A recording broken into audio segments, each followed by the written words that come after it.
പരിപാടി നമ്മൾ ഉദ്ദേശിച്ചതല്ല. മനസ്സിലായ? കാരണം ഇതിന്റെ തുടക്കം മുതൽ നമ്മൾ അവരോട് പറഞ്ഞു, നിങ്ങൾ ഇത്രയും കോടികൾ ഇവിടെ ചെലവാക്കണ്ട.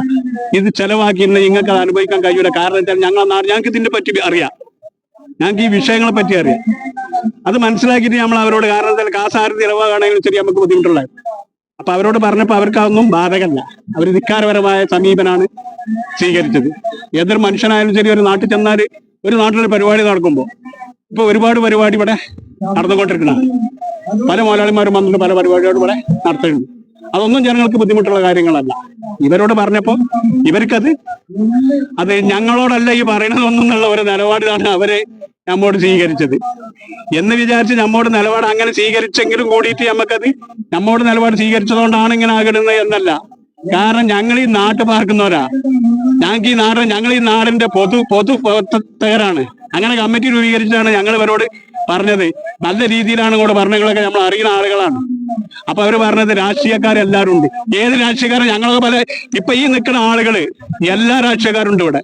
ഞങ്ങൾ എപിക്കാരുണ്ട്, ഈക്കക്കാരുണ്ട്, അങ്ങനെ പല ജമാഅത്തുകാരുണ്ട്, പല ആളുകളും ഇതിലുള്ളതാണ്. ഇവരോട് അത് കാര്യങ്ങൾ പറഞ്ഞപ്പോൾ അവർക്ക് പറഞ്ഞാൽ മനസ്സിലാവില്ല എന്നുണ്ടെങ്കിൽ പിന്നെ നമ്മൾ ഈ നിലപാട് സ്വീകരിച്ചുള്ളൂ. ഇതൊരു സൂചന മാത്രമാണ്. ഇനി ബാക്കി കാര്യങ്ങൾക്ക് ഒരു ബിസലടിക്കേണ്ട ആവശ്യമുള്ളൂ. ബാക്കി കാര്യങ്ങൾ പറഞ്ഞിട്ട് കേൾക്കില്ല എന്നുണ്ടെങ്കിൽ ഒരു ബിസലിന്റെ ആവശ്യം വരുള്ളൂ. കാര്യങ്ങള് ഇത് ഞങ്ങൾ പെട്ടെന്ന് ഉണ്ടാക്കിയ ഒരു സമരമാണ്. ഇനിയും ഇതൊക്കെ മുന്നോട്ട് പോകാനാണ് ഇവര് ഉദ്ദേശിക്കുന്നത് എങ്കിൽ ഞങ്ങൾ വിടൂല.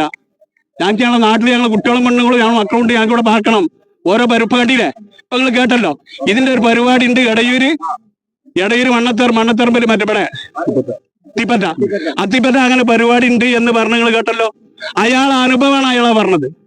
അയാൾക്കുണ്ടായ അനുഭവങ്ങളും കാര്യങ്ങളാണ് പറഞ്ഞത്. അയാൾ കണ്ണീരോട് കൂടെയാണ് പറഞ്ഞത്. ആ ഉസ്താദ് കണ്ണീരോട് കൂടെയാണ് പറഞ്ഞത് രോഗങ്ങളും കാര്യങ്ങളും ഉണ്ടെന്നുള്ളത്.